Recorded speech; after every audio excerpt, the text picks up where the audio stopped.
Well, hello there, and welcome to your monthly numerology for September here at Metaphysical Roundtable. I'm Jennifer, and Mouse and Mercury have been sort of causing a lot of chaos, which is funny because this is eclipse season in September. This is the third time that I've tried to do the intro. Yeah.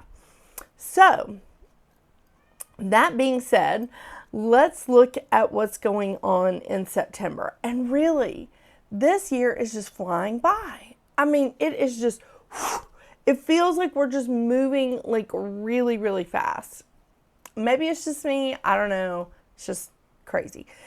So, I just want to tell you, when I'm covering the astrology for the month, I'm just hitting the highlights. I'm not covering every aspect. Sometimes I will talk about some of the squares that's going on because they're pretty important. But, I mean, Mercury moves so quickly. The moon moves so quickly. So I do not cover all of those aspects. I really just hit the highlights. And if you're wanting to know about, like, in-depth astrology, I have a list of people that I watch. If you're interested, hit me up and I'll let you know who they are.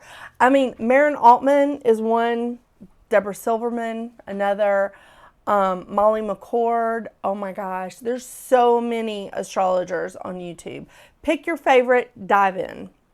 All right, so that being said, let's get into September because September is eclipse season. And I love it. I'm also a little, because Pisces and Virgo are on the ecliptic, and I am a Virgo. So, yeah. All right. So, kicking off September 1st, we have Saturn, which is retrograde, retrograding back into Pisces. We also have Labor Day here in the U.S. On the 2nd, we have Mercury moving into Virgo, and Mercury loves being in Virgo. Mercury rules Gemini and Virgo. Mercury loves, loves, loves those two. On the 6th, we have Uranus going retrograde. Uranus is in Gemini, and Uranus goes retrograde at 12:51 a.m. Eastern Standard Time. Excuse me. So if you're in a different time zone, this could actually come up on a different day. FYI. So Uranus is retrograde in Gemini. Uranus is later going to retrograde back into Taurus for a short period of time. On the 7th, we have the full moon lunar eclipse in Pisces that hits its peak at 2:09 p.m. Eastern Standard Time. This is all about release. It's about cord cutting. It is definitely a great time for letting go, releasing, and just looking and just being like, this doesn't work for me anymore. It's time to move on. And it's a great time to do it because it's a 9-year. Also, got the best stone for this. Yeah. But more on that later.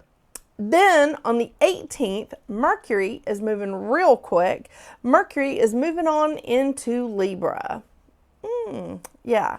Then on the 19th, we have Venus moving into Virgo. Now, little thing here. Venus does not like being in Virgo. And who does? I have a Virgo sun. I have a couple of planets in Virgo, but I have a Virgo sun, and that is uncomfortable.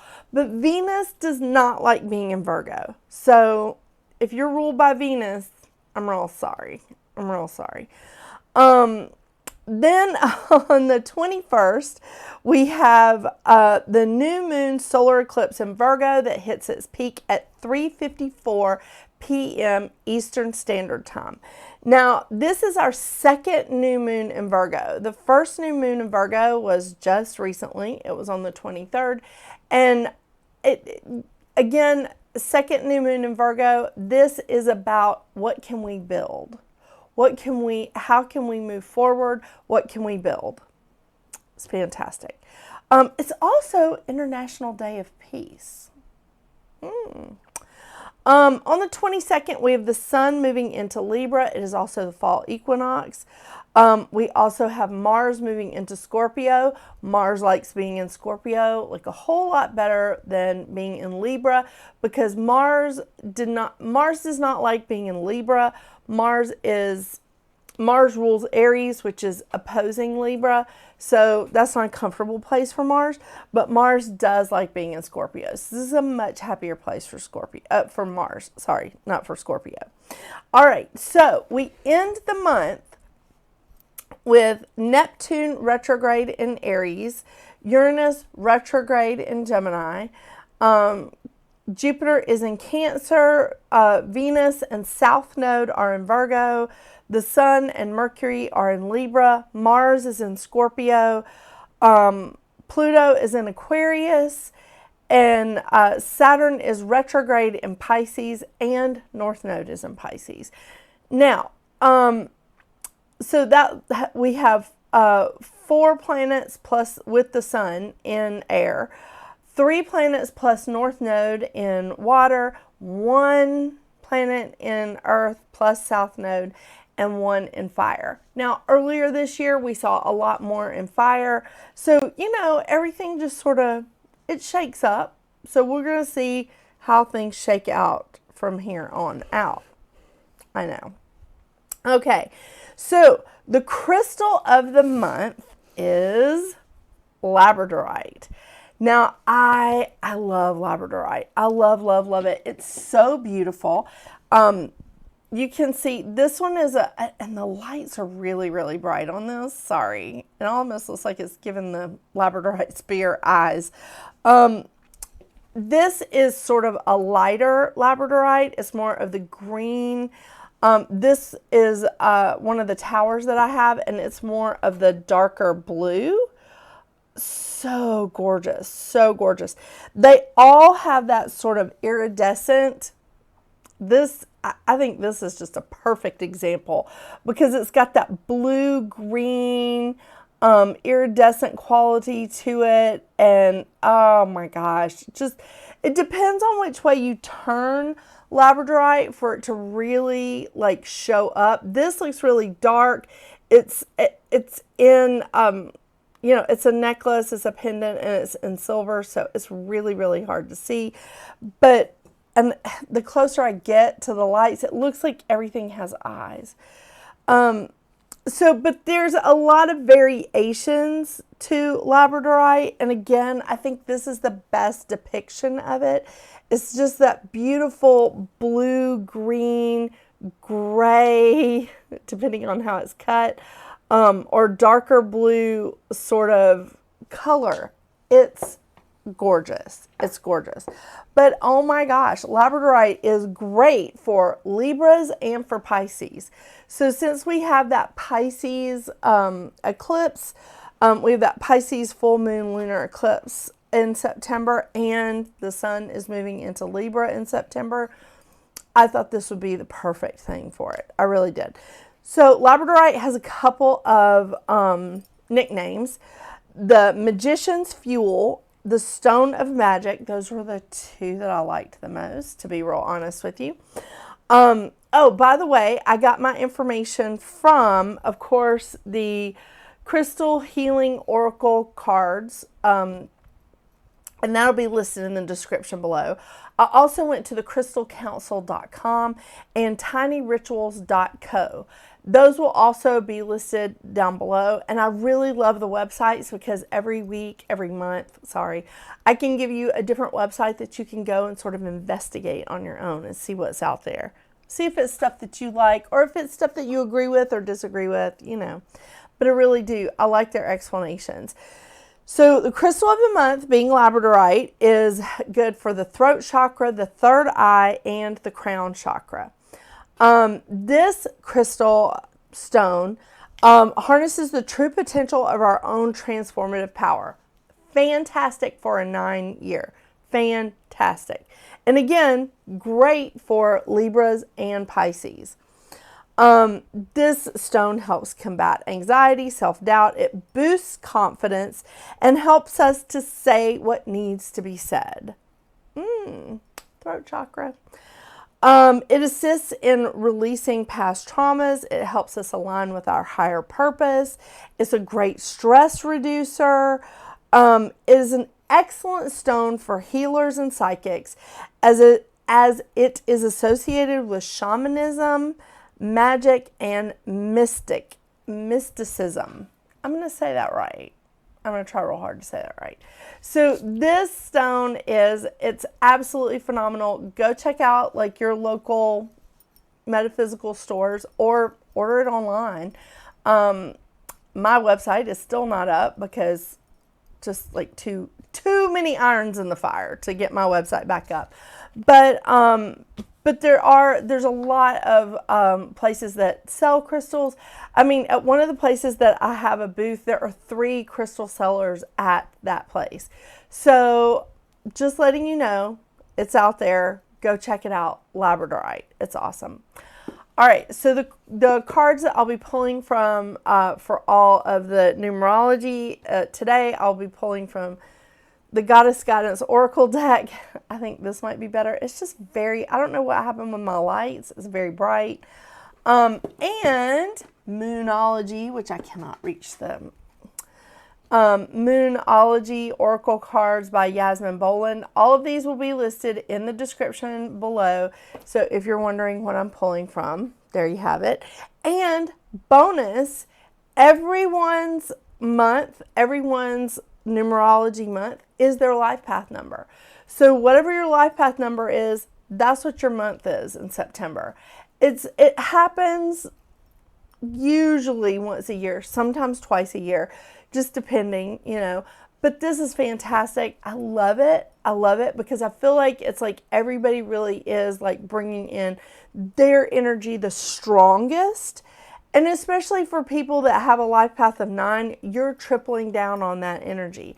It's the year of the 9, it's a month of a 9 for you, and it's your life path number. And I love that. I love it, especially during eclipse season.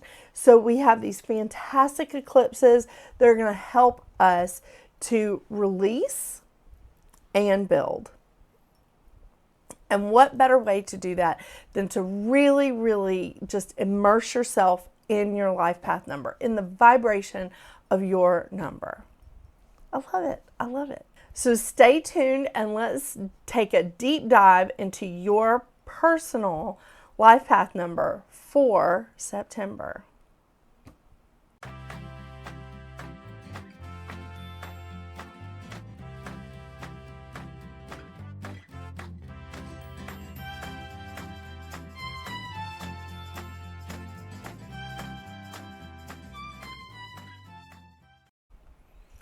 Hello, Life Path 2.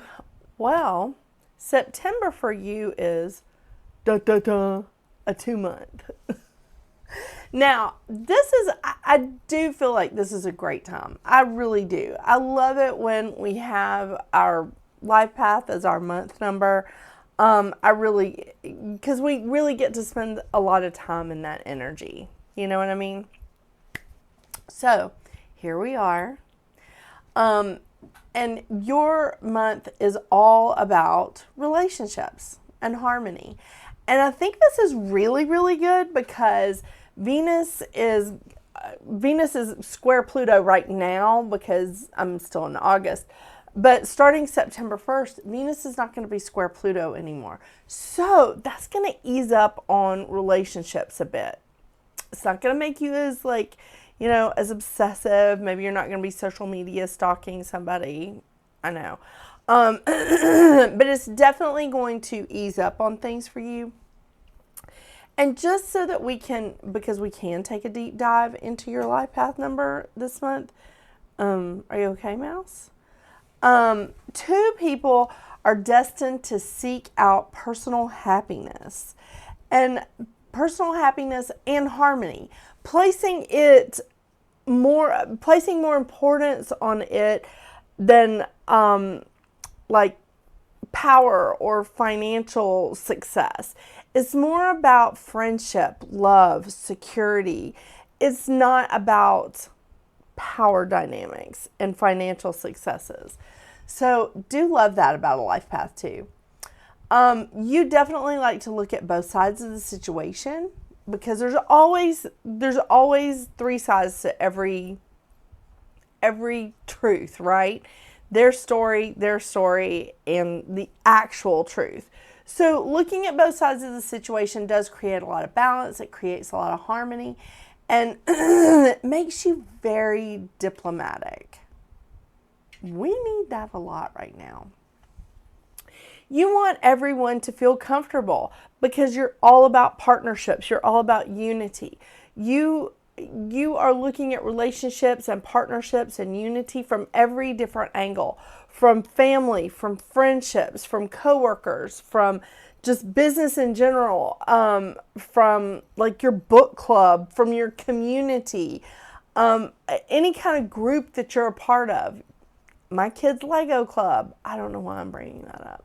But there's a lot of cooperation here. You're trying to keep everybody's hearts open because you're wanting to help everybody make a soul connection. That's like the most important thing for you. And it makes perfect sense. It does. You are the feminine energy to the masculine of the one. You are all about law of attraction, and you work really well with that law of attraction energy. You know, think it, align yourself with that energy, and bring it in, kind of thing. I definitely love this. And you really like to help people, including yourself, how to maintain your individuality even when you're a part of a couple or a group or any kind of unit. Yeah. Your mantra is, with an open heart, I joyously receive and offer infinite love. Receive and offer. Very important. The lesson of the two is, how do we cooperate, love, connect, and open our hearts without completely losing ourselves?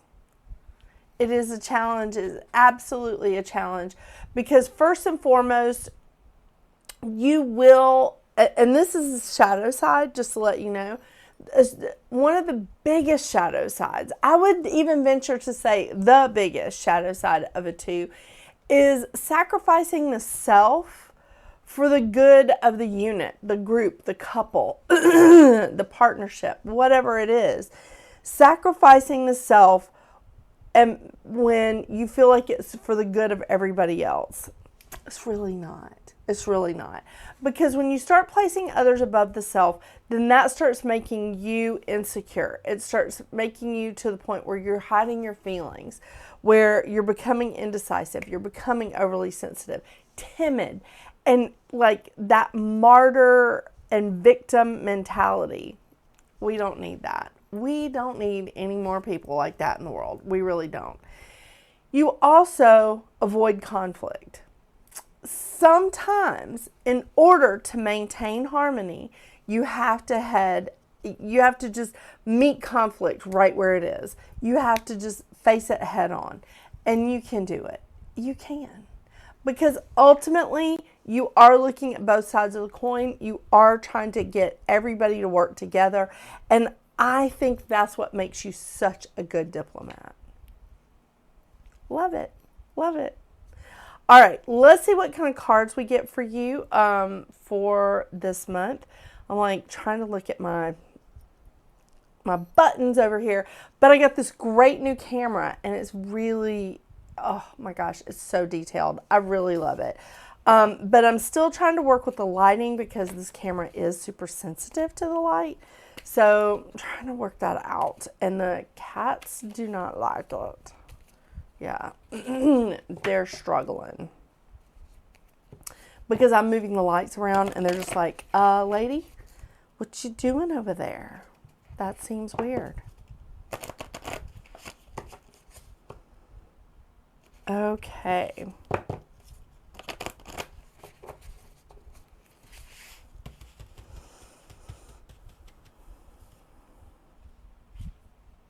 Ooh, Matt. Fairness.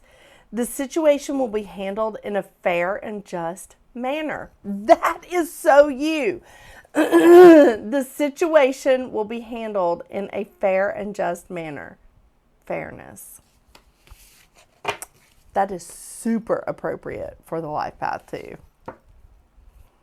Oh, we love that.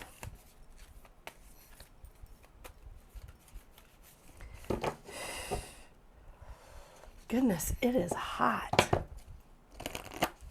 I think it's the lights, but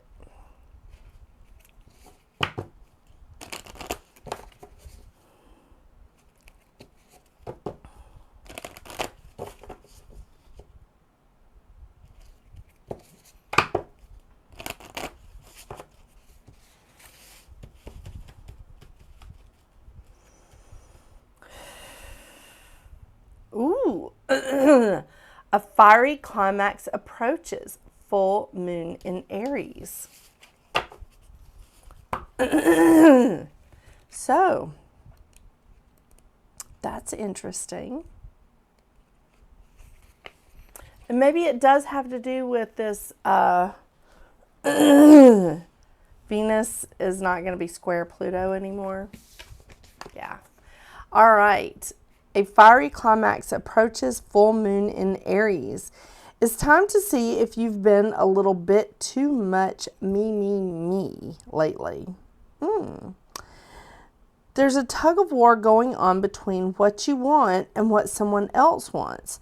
But you'll have to wait a little while to see what's going to happen next.